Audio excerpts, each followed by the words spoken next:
శ్రీరామాయ నమః. ఇది 35వ సర్గ సుందరకాండలో. ఈ సర్గని గనక నిత్యం పారాయణ చేస్తూ ఉన్నట్లయితే బుద్ధి, ప్రజ్ఞ ఇటువంటివన్నీ కూడా బాగా విశేషంగా పెరుగుతాయి అని చెప్పి శాస్త్రవచనం.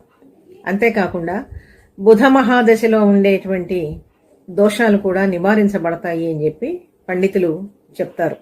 ఈ సర్గ గనక నిత్యము పఠిస్తూ ఉన్నట్లయితే పురుష సూక్తంతో శ్రీ మహావిష్ణువుని అభిషేకం చేసినంత ఫలితం దక్కుతుంది అని కూడా పెద్దలు చెప్తూ ఉంటారు. సీతమ్మ ఏమని అడిగింది?